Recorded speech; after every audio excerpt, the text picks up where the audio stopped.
Jean-Serge Jarac, bonjour. Oui, bonjour. Pourriez-vous nous parler de votre vécu en quelques minutes? Oui, c'est une chose qui n'est pas si facile que cela. Vous voulez parler, je pense, de mon passé en tant que déporté, c'est cela. Vieille famille française, même avant que la Corse ou la Savoie ne soient intégrées à la République, nous étions déjà français, juifs français d'Alsace, donc français. Et nous n'avons néanmoins pas été protégés par l'État français, c'est-à-dire le régime de Vichy, en ce sens que le 14 février 1944, un gendarme accompagné d'un Allemand est venu nous arrêter à Saint-Honoré-des-Bains, où ma famille était réfugiée depuis le début de la guerre avec mon grand-père. Nous n'aurions jamais dû être déportés, car lui était un ancien combattant qui avait fait les tranchées dans la guerre de 14-18, qui avait perdu un frère pendant cette guerre.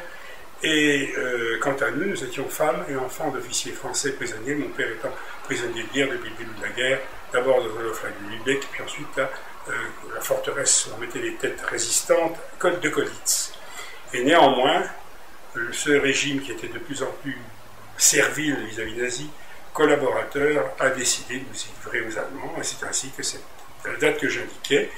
Un gendarme français accompagné d'un Allemand nous a dit « Oh, mais je ne suis pas du tout antisémite », voilà, qui était sympathique, a décidé de nous arrêter et nous a d'abord emmenés à Nevers. Alors, je me souviens de cette route dans la nuit, c'est peut-être la première fois que je prenais une voiture, quand j'avais 4 ans et demi, et nous a donc emmenés à Nevers. Le sous-préfet de l'époque a tout fait ce qu'il a pu pour empêcher cette déportation. Il est intervenu auprès des hautes autorités, sans doute le commissariat aux questions juives, qui dit il n'y a rien à faire, bon, ils doivent être déportés. Et c'est ainsi que nous sommes partis à Drancy, nous sommes restés 2 ou 3 mois, avant, pour mon grand-père, d'être directement déporté à Auschwitz, où il est mort gazé, le jour de son arrivée, le 11 mars 1944, et nous dans le camp des familles, qui était le camp de Bergen-Belsen, réservé aux gens que les Allemands considéraient comme intéressants, et qui pouvaient être conservés en ce titre en tant qu'otages, pour être éventuellement échangés si la situation de la guerre tournait mal pour eux. C'était un camp à la limite normal à l'origine, c'est-à-dire un camp de concentration, pas d'extermination, où on pouvait survivre, si on avait un peu de chance, au typhus, à une nourriture plus que succincte, un bol d'ersatz de café le matin, une tranche de pain noir et une soupe par jour, c'était tout. Mais le camp de Bergen-Belsen est devenu bien sûr bientôt un dépotoir, en ce sens que les Allemands, devant l'avance des nazis, devant l'avance des soviétiques à l'Est, ont rapatrié des dizaines de milliers de déportés sur Bergen-Belsen. C'est d'ailleurs là qu'Anne Frank est morte au printemps 1945, que la mère de Simone Weert est morte également, tellement les conditions du camp étaient devenues dramatiques. Quand les Américains ont découvert, les Anglais, pardon, ont découvert ce camp mi-avril 1945, ils ont trouvé 50 000 déportés dans un état de cachistique épouvantable et des dizaines de milliers de cadavres qui ont amené des photos horribles où l'on voit les bulldozers ramasser les cadavres à la pelle pour les jeter directement dans les fosses parce qu'il n'y avait pas d'autre solution tellement il y avait de cadavres entassés partout. Voilà Bergen-Belsen. Le souvenir que j'en ai des baraques, le froid, la faim, la fièvre des camps qui m'a laissé coucher pendant plus d'1 mois sans aucun médicament et qui a fait que j'ai eu une expérience assez originale. En me relevant, je me vois, alors que j'étais encore un petit gamin blond à l'époque, bouclé sur le seuil de la baraque depuis l'extérieur. Ça pose des problèmes. Ça peut poser des questions en tout cas. Et donc, ce camp de Bergen-Belsen est devenu monstrueux à la fin, puisqu'il était prévu à l'origine pour 10 ou 15 000 personnes, et il y en avait 60 000. Plus d'eau, plus rien. C'est donc ainsi que... Ah, une petite parenthèse. J'ai souvent plaidé contre le sinistre Faurisson, dont le nom est à tout seul un témoignage, il s'appelle Faux-Risson, donc faussaire. Et c'est ainsi que dans son blog, après que j'ai plaidé 20 fois contre lui, il dit « Ah, la preuve que les Allemands ne sont absolument pas méchants avec les Juifs, c'est que Jean-Serge Jarac, ici présent, qui a plaidé contre moi, est revenu des camps de concentration avec sa mère, ce qui prouve bien que les Allemands n'exterminaient pas les enfants. » Magnifique. c'est encore ce brave homme, entre guillemets brave, que j'ai vu dans une émission de télévision à la télé suisse normande, à la suite d'un congrès nazi, dire « Mais pourquoi on a mis les Juifs dans les camps de concentration ?» Ben, c'était pour les protéger de la haine des Allemands. C'est la thèse nazie traditionnelle, on a mis les Juifs dans les camps pour les protéger.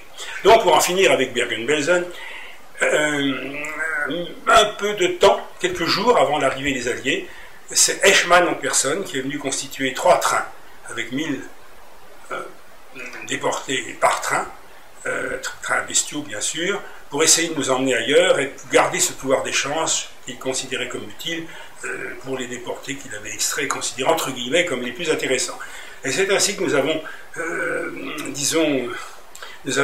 nous sommes déplacés sur les rails allemands, bombardés par l'aviation alliée qui ne savait pas ce que c'est que ce train, allant et venant sur des voies qui étaient de plus en plus difficiles, sous les bombes alliées, je l'ai dit, et retraversant les villes allemandes qui étaient elles toutes en flammes.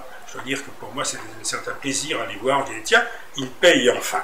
Et puis après 10 ou 15 jours de errement, en se nourrissant uniquement de rutabaga cru trouvé dans les champs, pommes de terre crues aussi, d'eau des mares dans lesquelles parfois pourrissaient les cadavres, nous sommes arrivés à Trobitz.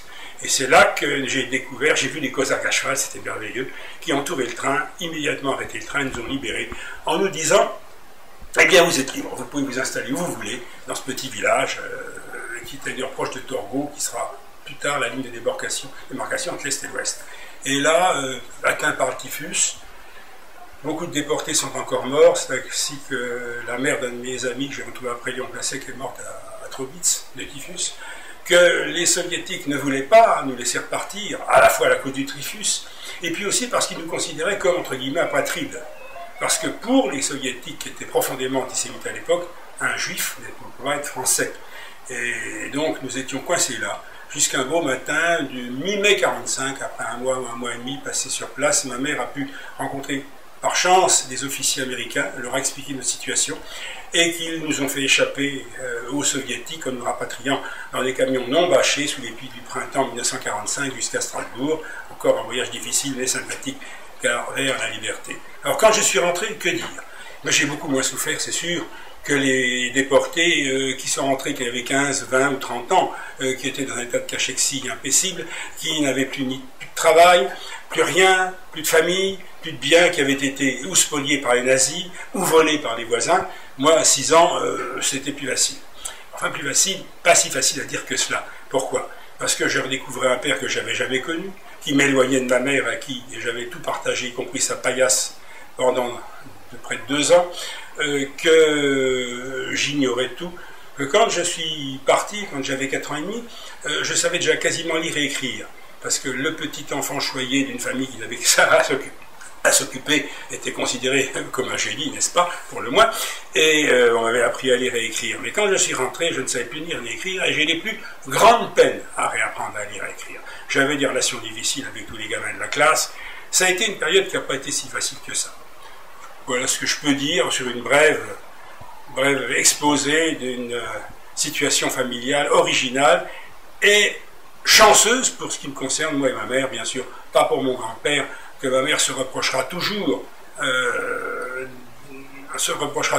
ne pas avoir fait le nécessaire pour échapper aux nazis, alors qu'on avait été prévenus qu'ils venaient nous arrêter, et qu'elle a dit, mais c'est pas la peine, est-ce que je vais partir dans les bois avec un homme de 55 ans et un gamin de 4 ans, ça va être difficile, il est mieux de se faire arrêter, parce qu'à l'époque, ils ignoraient ce qui se passait à l'Est, et elle s'est toujours considérée, c'était horrible pour elle, comme responsable de la mort de son père. Ce qui l'a amené à une carrière extraordinaire dont vous avez peut-être entendu parler. Elle a passé 30 ou 35 ans de sa vie, à 30 ans facile en tout cas, à créer le musée de la résistance et de la déportation à Besançon, dont elle est restée conservatrice en chef pendant toute cette période, bénévole bien sûr, travaillant 10 ou 12 heures par jour pour le musée, et qu'elle a créé quelque chose qui rappelle ce qui s'est passé de la montée du nazisme jusqu'à l'écrasement hitlérien, le jugement de Nuremberg. Et c'était un plaisir pour elle de voir tous les ans des centaines, pour ne pas dire des milliers d'hommes de l'armée de la Bundeswehr venir au musée et sortir en pleurant. Voilà.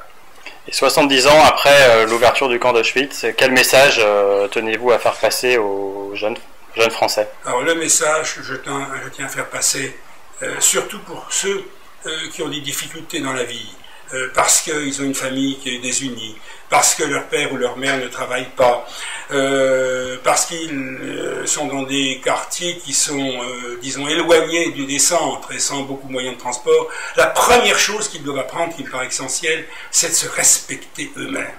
Le respect de soi-même est quelque chose de fondamental, parce que s'ils ne se respectent pas eux-mêmes, ils ne respecteront pas les autres. Et quand on se respecte soi-même et qu'on apprend à respecter les autres, et qu'on fasse, quelles que soient les difficultés de cette vie, qu'on agisse avec courage, on finira toujours par réussir. Il faut chercher au fond d'eux-mêmes ce qui est le meilleur pour eux, ce qu'ils veulent. Et s'ils le veulent vraiment, ils arriveront à le faire. Ça, c'est un point très important. Merci beaucoup.